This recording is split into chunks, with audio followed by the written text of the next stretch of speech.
వాళ్ళ పట్ల కఠినంగా వివరించాలంటే ఎస్ఐబి ఉండాలి కాబట్టి ఒక సపరేట్ ఇన్వెస్టిగేషన్ బ్రాంచ్ పెట్టి మావోయిస్టు టెర్రరిస్టు కార్యకలాపాలను అదుపు చేయడానికి మాత్రమే ఇది అవసరం. దాన్ని పెట్టుకొని వీళ్ళు ఏది పడుతుంది ఫోన్ ట్యాప్ చేయడమే. వేలాది ఫోన్లు, ఆ లిస్ట్ చూస్తే నేను ఆశ్చర్యపోయినా. వేలాది ఫోన్లు, ఢిల్లీ నుంచి నాకు వచ్చిన ఫోన్లు, మా పిఏలకు వచ్చిన ఫోన్లు, మా డ్రైవర్కి వచ్చిన ఫోన్లు, మా సిబ్బందికి వచ్చిన ఫోన్లు అన్నీ కూడా లిస్టు మొత్తం ఉంది. ఆడ మొత్తం లిస్టు ఉన్నది. మావోయిస్టుల కోసం ఏర్పాటు చేసినటువంటి ఎస్ఐబిని ఈ కేసీఆర్ అనే మూర్ఖుడు, కేసీఆర్ కొడుకు ట్విట్టర్ టిల్లు ఏ విధంగా వాడుకున్నారంటే దాన్ని పక్కబెట్టి, మావోయిస్టుల లిస్టు పక్కబెట్టి రాజకీయ నాయకుల ఫోన్లను ట్యాప్ చేయడము. వాళ్ళ సొంత, నేను అందుకే సిట్టర్ చెప్పిన, మీరు మమ్మల్నే కాదు బీఆర్ఎస్ పార్టీకి సంబంధించి మంత్రుల ఫోన్ కూడా ట్యాప్ చేసిన లిస్ట్ ఉన్నది. బీఆర్ఎస్ సంబంధించి ఎమ్మెల్యేల ఫోన్ కూడా ట్యాప్ చేసిర్రు. కేసీఆర్ బిడ్డది కేసీఆర్ అల్లు కూడా ట్యాప్ చేసిర్రు. వాళ్ళని కూడా విచారణ పిలవాలని చెప్పిన, వాళ్ళని కూడా విచారణ పిలవాలి.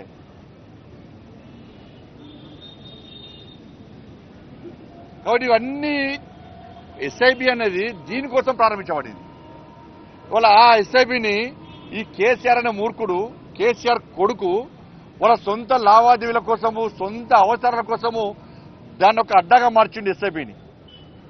ఎస్ఐబిని ఒక అడ్డగా మార్చి రాజకీయ నాయకుల, మాలాంటి రాజకీయ నాయకుల ఫోన్లు ట్యాప్ చేయడము, వ్యాపారస్తుల ఫోన్ ట్యాప్ చేయడము, అడ్వకేట్ల ఫోన్ ట్యాప్ చేయడము, సినిమాల ఫోన్లు ట్యాప్ చేయడము.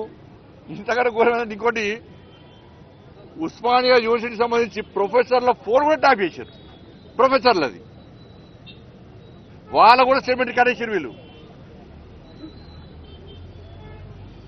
వాళ్ళ స్టేట్మెంట్ కాడేసారు. వీళ్ళు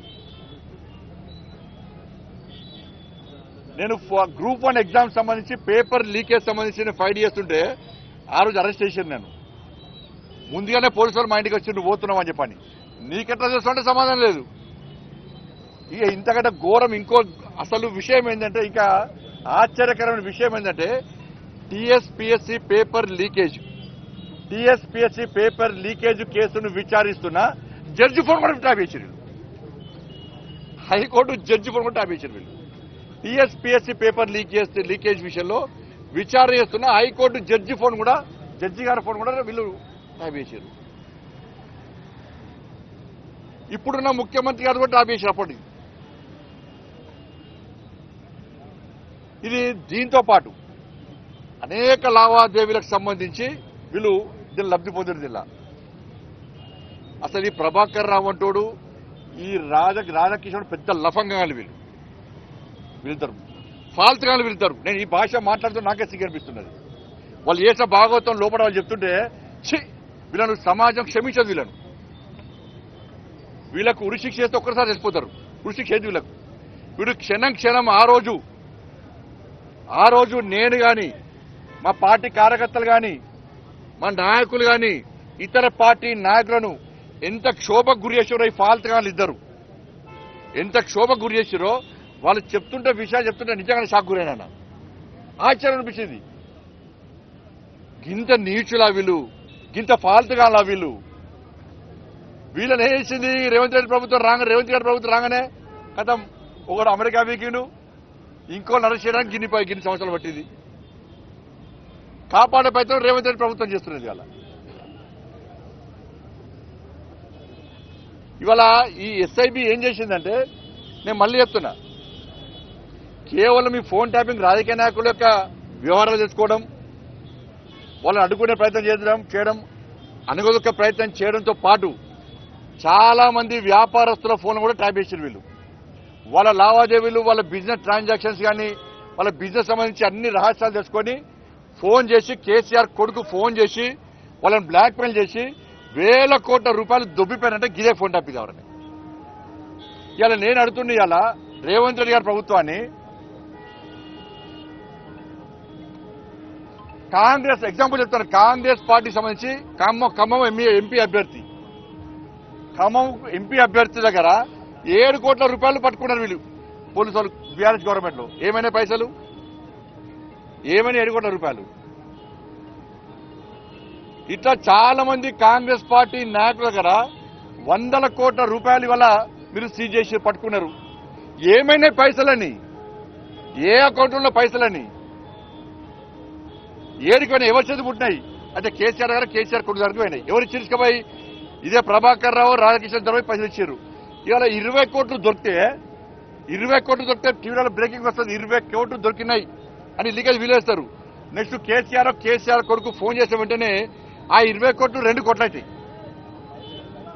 ఆ 20 కోట్లు 2 కోట్లు అయితే 18 కోట్లు దొబ్బిపోతారు. ఈ 2 కోట్లు రికార్డులో రికవర్ చూపెడతారు.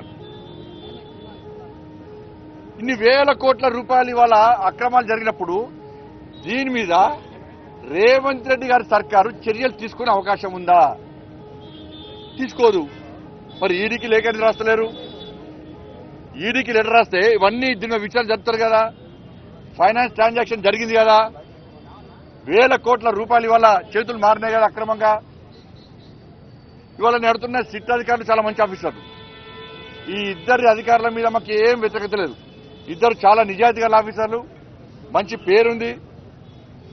కానీ మాకున్న అనుమానం వల్ల ఈ రేవంత్ రెడ్డి గారి సర్కార్ మీద మాత్రమే అనుమానం. సంవత్సరమే 1000 ఫోన్లు ట్యాప్ చేసినట్టు ఆధారాలు దొరికినాయి. మీకు ఎన్ని సంవత్సరాలు నడుపుతారు దీన్ని? ఇంకా ఎన్ని సంవత్సరాలు నడుపుతారు దీన్ని? కమిషన్లు ఇస్తారా, టైం పాస్ చేస్తారా? కమిషన్లు రిపోర్ట్ ఇచ్చాక ఎవరు చెల్లించుకోలేదా? ఇన్ని సంవత్సరాలకి సంవత్సరం దాటింది, ఏ ఒక్క రాజకీయ నాయకుల మీద అరెస్ట్ చేసిరా మీరు? కేసీఆర్ గారిని కేసీఆర్ కుటుంబం మీద చర్యలు తీసుకుని అరెస్ట్ చేసిరా ఎవరన్నా? ఎందుకంటే ఇద్దరు ఒకటే. నేను ఈ అధికారులు అడుగుతున్నా, ఇవాళ ప్రభుత్వం అడుగుతున్నా, ముఖ్యమంత్రి గారు ఫోన్ ట్యాప్ చేశారు కదా, ముఖ్యమంత్రి గారిని పిలిచి విచారణ చేసే దమ్ము వీళ్ళకుందా, అధికారం వీళ్ళకుందా? సాక్షాత్తు జడ్జిల ఫోన్ ట్యాప్ చేశారు కదా, జడ్జిలను పిలిచి విచారణ చేసే అధికారం వీళ్ళకుందా?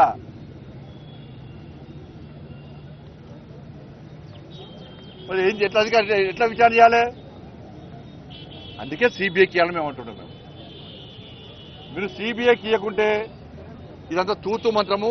ఇది మీ ఇద్దరి మధ్య జరిగిన అండర్స్టాండింగ్, బీఆర్ఎస్ కాంగ్రెస్ మధ్య జరిగిన అండర్స్టాండింగ్. ఒక్కొక్క స్కామ్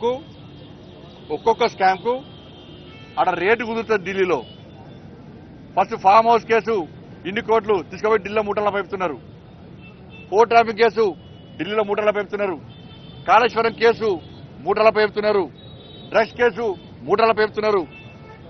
ఈడ విచారణ చేస్తా అని చెప్పి ఈడంటున్నారు. కమిషన్లు వేస్తున్నారు. ఈ విచారణ పూర్తి కాకముందే కేసీఆర్ సార్ ఎవరు గెలవాలి, ఎక్కడ గెలవాలో కలుస్తున్నాడు. ఢిల్లీలో కాంగ్రెస్ పార్టీ నాయకులను 100 కోట్ల రూపాయలు మూటల్లో పెడుతున్నారు. కాళేశ్వరం కేసీఆర్ కుటుంబానికి ఏ విధంగా ఏటీఎంగా మారిందో, ఈ కేసీఆర్ కుటుంబం చేసిన అవినీతి, కాంగ్రెస్ పార్టీ ప్రభుత్వం వేస్తున్న కమిషన్లు అన్ని కూడా ఇలా కాంగ్రెస్ పార్టీకి ఢిల్లీ నాయకత్వానికి ఒక ఏటీఎం లెక్క మారినాయి.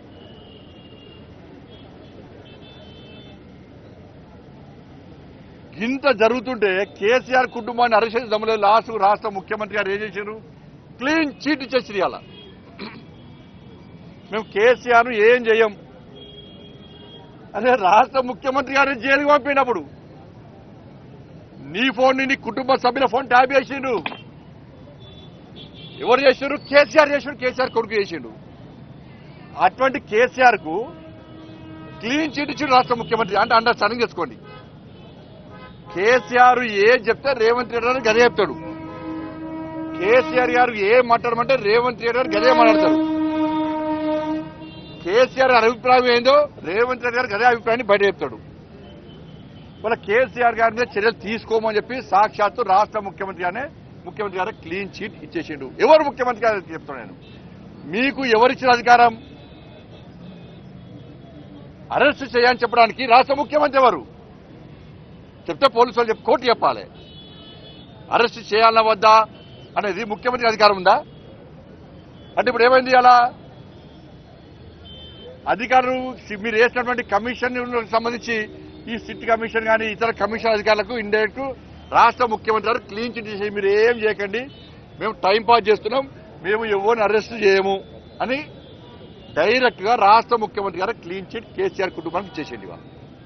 ఇక మరి ఎందుకు ఈ కమిషన్లు ఎందుకు, ఈ విచారణలు ఎందుకు, ఈ టైంపాస్ పాలిటిక్స్ ఎందుకు? తెలంగాణ సమాజం పిచ్చోళ్ళు అయింది మేము. తెలంగాణ సమాజం ఇన్ని రోజులు కాంగ్రెస్ పార్టీ చేసిందంటే వట్టి అని మొదటి నుంచి చెప్తున్నాం మేము. ఇద్దరి లోపాయకార ఒప్పందం ఉందని ఇద్దరు చెప్తూనే ఉన్నాము. నా ముఖ్యమంత్రి గారి మాటల్లో బయటపడ్డది. సంవత్సరమే ఒక్క కేసీఆర్ కుటుంబం ఎవరిని అరెస్ట్ చేసినారు? ఎవరైనా ఒక్క రాజకీయ నాయకుడు అరెస్ట్ చేసిరా? కాబట్టి అందుకే మేము మళ్ళా డిమాండ్ చేస్తున్నాం, మీతో కాదు. ఆల్రెడీ మా రాష్ట్ర అధ్యక్షుడు రామచంద్ర గారు గత అంతకుముందే ఈ కేసును సిబిఐకి ఇవ్వాలని చెప్పి హైకోర్టులో పిటిషన్ వేయడం జరిగింది. మా మొదటి నుంచి కూడా కోరుతున్నాం మేము.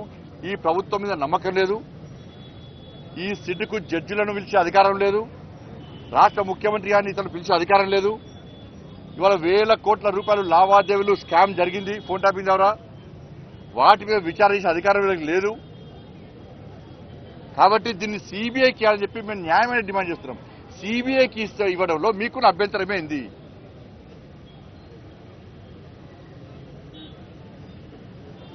ఇలా భారతీయ జనతా పార్టీకి సంబంధించి అనేక రాష్ట్రాల్లో మేము అధికారంలో మేము అనేక రాష్ట్రాల్లో ఏ రాష్ట్రంలో కూడా ఏ ప్రతిపక్ష పార్టీ భారతీయ జనతా పార్టీ మీద ఫోన్ ట్యాపింగ్ చేస్తున్నారని చెప్పి ఎక్కడ ఆరోపణలు లేవు. ఒక్క తెలంగాణ రాష్ట్రంలో మాత్రమే ఉన్నాయి. ఇది ఎందుకు చెప్తున్నా అంటే కాంగ్రెస్ వాళ్ళు మీ రాష్ట్రంలో లేదా అంటే ఏ రాష్ట్రం జరిగింది? బీజేపీ పాలిత రాష్ట్రం. ఒక రాష్ట్రం పేరు దట్ ఈజ్ బీజేపీ.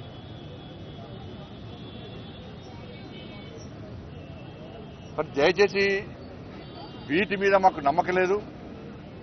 అధికారుల మీద ప్రభుత్వం ఒత్తిడి తీసుకొస్తుంది. నేను ముఖ్యమంత్రి గారు మాట్లాడిన తర్వాత తెలంగాణ సమాజానికి పూర్తి అర్థమైపోయింది, బీఆర్ఎస్ కాంగ్రెస్ ఒక్కటే. వీళ్ళు ఏం చర్చించుకోరు. వాళ్ళు గతంలో దోసుకున్నారు, వీళ్ళు ఇప్పుడు దోసుకోవడానికి పోటీ పడుతున్నారు.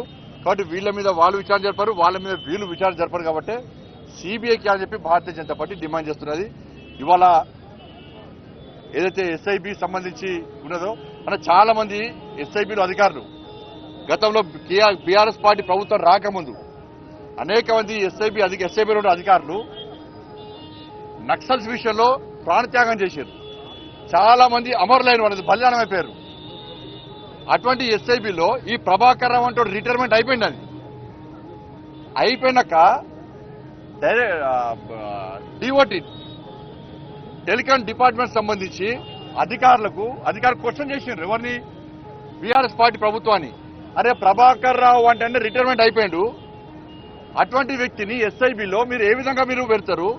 చాలా రహస్యాలు మేము ఇలా రికార్డు చేయాల్సి వస్తుంది. మావోయిస్టులకు సంబంధించి ఎట్లా పెడతారు అంటే ఈ రాష్ట్ర ముఖ్యమంత్రి ఏం రాసింది తెలుసా? ఈయన ఐజీ అని రాసి రిప్లై ఇచ్చాడు. ఐజీ తప్పుడు రిప్లై ఇచ్చింది ఈయన కేసీఆర్. హోంశాఖ ఏం చెప్తున్నది? ప్రతి జనవరి నెలలో ప్రతి జూలై మంత్లో ఈ 2 నెలల్లో ఏవైతే రికార్డు చేసిరో వాటిని వెంటనే డిలీట్ చేయాలి, ఏవైతే ఆధారాలు ఉన్నాయో వాటన్నిటి ధ్వంసం చేయాలని చెప్పి జూలై జనవరి నెలలో చేయాలని చెప్పి హోంశాఖ ఖచ్చితమైన ఆదేశాలు జారీ చేసింది. వాటిని ఏవి కూడా కేసీఆర్ ప్రభుత్వం పాటించలేదు. కాబట్టి ఇవన్నీ కూడా కేంద్రము కరెక్ట్ విచారణ చేస్తే ఇవన్నీ బయటకు వచ్చే అవకాశాలు ఉన్నాయి. టెలికాం సంబంధించి కానీ, ఈడీకి సంబంధించి కానీ, ఫైనాన్స్ సంబంధించి కానీ ఇవన్నీ కూడా కేంద్రం ఆధీనంలోకి వస్తాయి. కాబట్టి కేంద్రానికి ఇలా సిబిఐకి విచారణ చేస్తే ఇవన్నీ విషయాలు బయటకు వస్తాయి. కాబట్టి అన్ని విషయాలు బయటకు వస్తే కేసీఆర్ కుటుంబం యొక్క బండారం బయటపడుతుంది. అప్పుడు చర్యలు తీసుకోవచ్చు అని చెప్పి మేమంటుంటే చర్యలే తీసుకోమని చెప్పి రేవంత్ రెడ్డి గారి సర్కార్ అంటుంటే ఇక్కడ తెలంగాణ సమాజం ఆలోచించాల్సిందని కోరుతా ఉన్నాం. ధన్యవాదాలు. అన్న లోపల జరిగిన విషయాలు బయట చెప్పద్దు. సిట్టికి సంబంధించి నా దగ్గర ఆధారాలు కానీ నా దగ్గర సమాచారం పూర్తి కూడా నేను సమర్పించిన దాన్ని కూడా విచారణ జరపాలని చెప్పి కూడా కోరాను.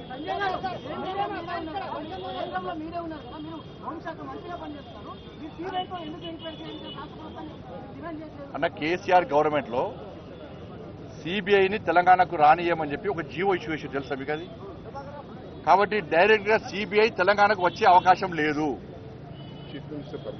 అది రాష్ట్ర కేబినెట్ రాష్ట్ర ముఖ్యమంత్రి గారు కోరాలి సిబిఐ విచారణ జరపాలని చెప్పి, లేకుంటే కోర్టు అనుమతి ఇవ్వాలి. లేకుంటే గింతసేపు అన్న సంవత్సరం చూద్దామా మేము తీసుకుపోయి గొడవర గురించుకపోయి ఒక్క మనిషి కేసీఆర్ కుటుంబం అందరిలో పడుతుంది. మేము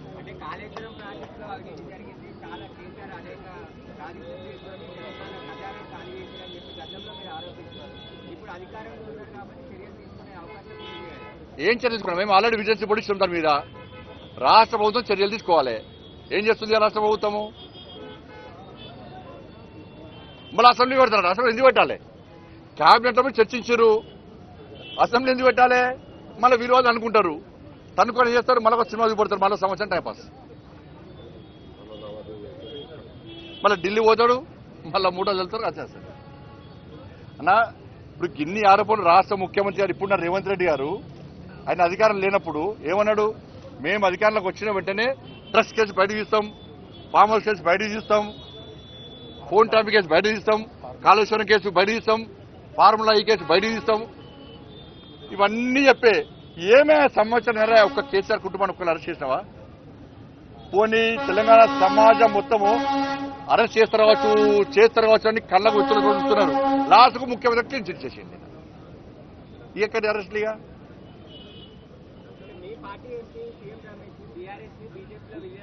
అన్న టాపిక్ డెవలప్ ఫోన్ టాపిక్ మాట్లాడాను. లేకుంటే మీరు అదిస్తారు మళ్ళీ మీరు.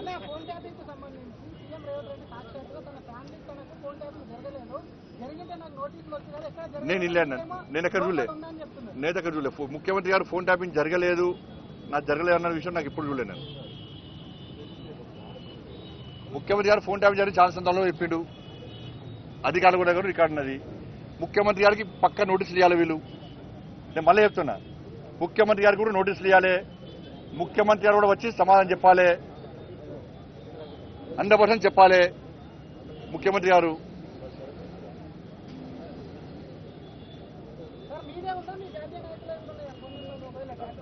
నా లిస్టు చూస్తే నువ్వు ఆశ్చర్యపోతావు అన్న, వేల నెంబర్లు లేదు అలా. ఇక కేసీఆర్ అంటానికి కేసీఆర్ కొడుకు ట్విట్టర్ తినడానికి ఏం పని లేదు, ఇదే పని వాళ్ళకి. ఏం పని లేదు, అన్ని ఉన్న పని వారు. ఈ 11 సంవత్సరాలు సాధించింది ఏంటి అంటే వేల కోట్ల రూపాయలు వ్యాపారస్తులై నాయక నాయకులై అన్ని ఎలక్షన్ కూడా పట్టుకున్న పైసలు గీసలు అన్ని దుబ్బిపోయి, వ్యాపారస్తులు బ్లాక్ మెయిల్ చేసి పైసలు దుబ్బిపోయి, అదే సొంత చెల్లెది ఫోన్ ట్యాప్ చేస్తారా అన్న, బిడ్డ చేస్తారా అన్న ఎవడన్నా? అల్లుంది చేస్తారా ఎవడన్నా? కానీ కాంది ఎవరిది? కేసీఆర్ గారిది. కేసీఆర్ కొడుకు ట్విట్టర్ టిల్లుది. కేసీఆర్ అల్లుందాయా? అల్లు కొడుకు సంతోష్ రావు. వాళ్ళ ముగ్గురే కాదు నాకు తెలిసి, అందరి అయినాయి. బీఆర్ఎస్ పార్టీలో ఉన్న మంత్రులు అయినాయి, ఎమ్మెల్యేలు కూడా అయినాయి. బీఆర్ఎస్ పార్టీలో ఎమ్మెల్యేలు కూడా అసలు హరీష్ రావు గారు ఒక సంవత్సరం ఫోన్ వాళ్ళే, ఇప్పుడు చెప్తున్నారు వాళ్ళు సంవత్సరం ఫోన్ వాళ్ళే భయానికే. బీఆర్ఎస్ ఎమ్మెల్యేలు కూడా ఎవ్వరు నార్మల్ కాల్ మాట్లాడుకోలే, ఫేస్ టైము అయితే సిగ్నల్ అయితే వాట్సాప్.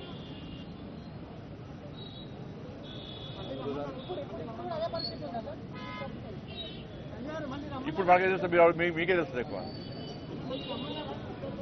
మళ్ళీ రమ్మంటే మళ్ళీ వస్తా. నేను విచారణకు నేను కేంద్ర మంత్రిగా రాలేదు, ఒక సాధారణ పౌరునిగా నా బాధ్యత ఉంది కాబట్టి. ముఖ్యంగా నేను సఫర్ అయినా, మా పార్టీ కార్యకర్తలు సఫర్ అయ్యారు, మా నాయకుడు సఫర్ అయ్యారు. ఆ రోజు కాంగ్రెస్ పార్టీ లేదు, ఆ రోజు బీఆర్ఎస్ పార్టీని కేసీఆర్ మెడల్ వంచింది భారతీయ జనతా పార్టీ. మా పార్టీ కార్యకర్తల మీద నాన్ బెయిలబుల్ కేసు పెట్టిర్రు, రౌడీ షీట్లు ఓపెన్ చేసిర్రు, కమ్యూనల్ షీట్లు ఓపెన్ చేసిర్రు, లాఠీలతో కొట్టిర్రు, నిర్బంధం విధించారు మా మీద. అప్పుడు సఫర్ అయింది మేమే, కాంగ్రెస్ పార్టీ కాదు. మేము సఫర్ అయ్యాము, కాంగ్రెస్ పార్టీలో ఒక రేవంత్ రెడ్డి గారు మాత్రమే సఫర్ అయ్యారు.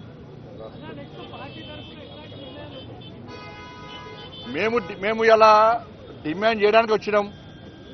రాష్ట్ర ప్రభుత్వము చిత్తశుద్ధి నిరూపించుకోవాలంటే, రాష్ట్ర ముఖ్యమంత్రి గారు చిత్తశుద్ధి నిరూపించుకోవాలంటే, మాకు ఢిల్లీకి మూటలు ముడతలేవని చెప్పి అది నిజం కావాలంటే మీరు వెంటనే సిబిఐకి ఇవ్వాలని చెప్పి డిమాండ్ చేస్తున్నాం.